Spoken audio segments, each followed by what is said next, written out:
ষড়যন্ত্র ছিল, জিয়াউর রহমানের সময় ছিল, চক্রান্ত ছিল সেটা। তাহলে ওনাকে হত্যা করলো কেন? চক্রান্ত ছিল সেটা। ওখানেও এরকম চক্রান্ত। আপনি রাষ্ট্র ব্যবস্থা, ইসলামী রাষ্ট্র ব্যবস্থা রাষ্ট্রই তৈরি হয় নাই, হয়েছে কে বলে আপনাকে বুঝতে হবে। মিডিয়ার সামনে দাঁড়িয়ে ইসলামকে অপব্যাখ্যা করা বা ইসলামকে অপমান করা আর ইসলামী দলের নেতা হয়ে, তো এটা তো আমার মনে হয় সঠিক না। যেমন তিনি বললেন যে ইসলামে তো পার্লামেন্টের ব্যবস্থাই নাই, তখন তো রাষ্ট্র ব্যবস্থা ছিল না, তখন কোনো রাষ্ট্র ব্যবস্থাই ছিল না। দুই নম্বর কথা ছিল না। আচ্ছা, দুই নম্বর কি বললেন যে ওখানে বিরোধী দল না, ওটা হচ্ছে বিউটি, ইসলামের বিউটি। আসলে ইসলামের বিউটির বিষয় না, ইসলাম একটি ধর্ম, বলবেন যদি কমপ্লিট মানে জীবন ব্যবস্থা হতে, কমপ্লিট জীবন ব্যবস্থা। কিন্তু ইসলামের যুগে, ইসলামের আর্লি লাইফে তখন কোনো রাষ্ট্রের জন্ম, তখন ছিল রাজ্য, ছোট ছোট রাজ্য, এবং কয়েকজনে মিলে শাসন করত।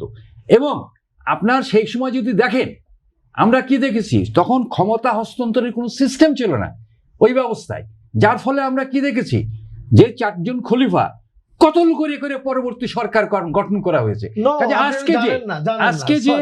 আজকে যে রাষ্ট্র ব্যবস্থায় পরিবর্তন, উনি বলছেন যে বিরোধী দল রাখা যাবে না, তার মানে মাথার মধ্যে আছে কি, আপনাদের মাথার মধ্যে আছে ফ্যাসিজম, আপনাদের মাথার মধ্যে আছে সুলতান সুলেমান, অর্থাৎ সবারই গলা কাটো।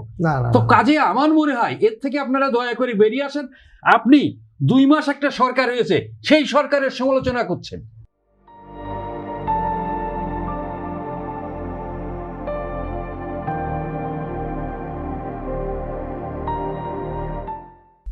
মানেটা কি?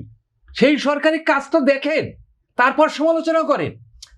অথচ আপনারা নিজেদের কর্ম মধ্য দিয়ে, এবং এটা মানে ইসলামকে, এখানে আমরা রাজনৈতিক আলোচনা করছি, গণতন্ত্রের আলোচনা করছি, এর মধ্যে আপনি ধর্ম নিয়ে আসছেন। তার প্রতিটি ক্ষেত্রে আপনারা ধর্মকে এইভাবে, ধর্ম ব্যবসাটাকে, মানে এইভাবে ধর্ম ব্যবসা থেকে বিরত থেকে দয়া করে রাজনীতি করেন, গণতন্ত্রের চর্চা করেন, এটা ভালো হবে। মাহমুদ ভাইয়ের কথার চরমভাবে বিরোধিতা করছি। আমি একজন সাংবাদিক, সিনিয়র সাংবাদিক, আমি জানি নিশ্চয়ই উনার ইসলাম সম্পর্কে লেখাপড়া আছে, তবে উনি যা বললেন তাতে মনে হয় না যে ইসলাম সম্পর্কে ন্যূনতম লেখাপড়া আছে। ইসলামের রাষ্ট্র ব্যবস্থা আছে, ইসলামের সমস্ত কিছুই আছে, উনি এটাকে অস্বীকার করলেন। ইসলামের ক্ষমতা হস্তান্তরের পদ্ধতি নাই, কোথা থেকে বললেন আমি জানি না। ইসলামের সুন্দর ক্ষমতা হস্তান্তর ব্যবস্থা আছে,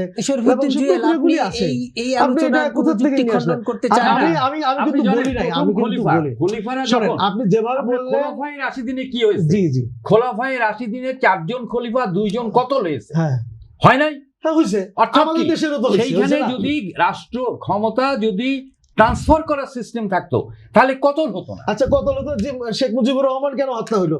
জিয়াউর রহমানকে কেন শহীদ করা হলো? ওইখানে ছিল না, কতল হইছে না। রাষ্ট্র ব্যবস্থা, এটা রাষ্ট্র ব্যবস্থার সাথে সম্পর্ক না, সরকার পরিবর্তনের ব্যবস্থা ছিল না শেখ মুজিবের সময়।